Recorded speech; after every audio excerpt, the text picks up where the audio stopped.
Hey babe, have you seen the headlines Oh my, recently? oh my God, the market is crashing. Everything's on fire. Buyers are leaving left Seattle and is right. falling into the Puget Sound. Into the whole thing is getting Yeah. swallowed up. But fear does drive clicks. So Yeah, I get it.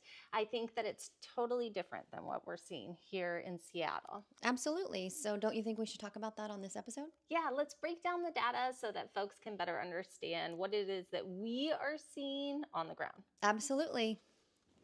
All right, Emily, you got to tell us what's really behind these headlines. Tell us what inventory is actually looking like in our state. Yeah, in Washington, we are seeing a 23% increase in listings, new listings, since last year. This is huge. It's huge.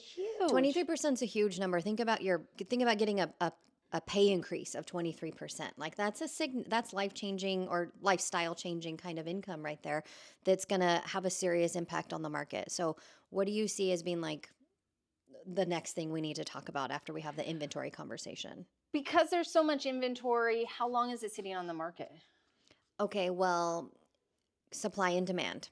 So we know that scarcity is going to drive some of this law as well. So you have a limited supply of something, but you have something essential as housing. It's going to create a demand, and that demand doesn't go away whether the inventory is here or here. Yeah. So given that we have more inventory than we're used to seeing in the past 5 years, give or take, right? Yep. This is pre-pandemic levels of Yep. inventory.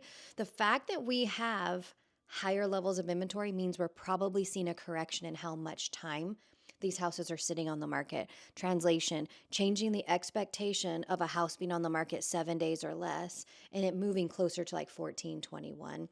Those are generalities. I'm just putting the realistic numbers there so you can kind of understand how the percentages in the months translate to true life shopping. So right now we know in our state the real inventory is sitting at 2.3 months of supply, which means if there was no new inventory starting tomorrow, the amount of inventory currently on the market would supply the demand for about 2.3 months, which is not a lot and actually signifies a relatively balanced market between buyers and sellers right now.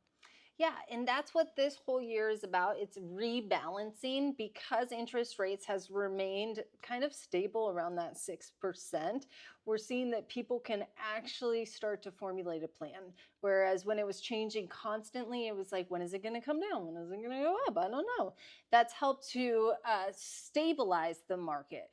But as we know, what is the number one barrier for folks getting into a new home? Down payment. Yeah, so that the cost is still expensive. Yeah, so if you were gonna put us in charge, I would take the headline news away from the market is crashing, everything is terrible, buyers are literally running away from the market, because that's one of the ones I read today. It was like buyers are leaving faster than ever. And I'm like, actually, I beg to differ because I'm shopping. After this podcast recording, I have to go see houses today. And we know it's the exact opposite, that people are getting out of their house and they're going on home tours. They're actually looking, they're shopping very, very intentionally. So, like you said, they have time to formulate a plan. It's not all the time in the world, No. but it's enough to get your feet under you and feel like you have your bearings versus that feeding frenzy of like there's less than 1 month of supply to support the housing needs of the people in this area. So, again, if you're going to put Emily and Kat in charge, I would think the headline needs to say, like, chill the fuck out. yeah, something along those lines. That's a way more interesting story, like calm the hell down, but also like the affordability is still a challenge. The supply isn't the challenge, the crash isn't the challenge. The challenge is now and has been for quite some time now, the affordability. That is the real challenge here.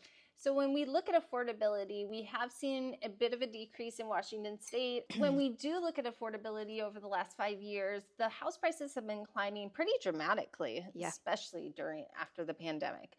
What we're seeing right now is a slow pullback. So in the state of Washington, we had prices come down 1.4%.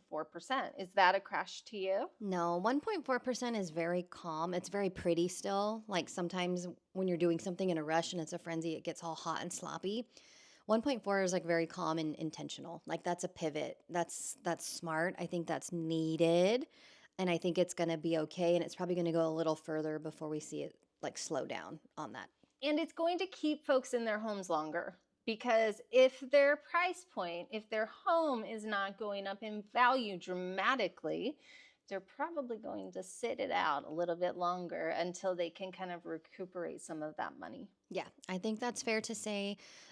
We know that we have a very seasonal market in the Puget Sound area. And when we were reviewing the data for this episode, we know, we were looking at the state, we were looking at county levels, but we could see that May is when most of the counties in our area peak with inventory. So I think this early quarter, this first quarter of the year, we're going to kind of see this trend continue. But if it stays looking as sexy as it looks for buyers right now, we're going to see a very drastic upturn in competition and probably other features of the buying process come spring market. So follow along, never miss an episode, and give us a call if you ever want to go on tour. Thanks for watching.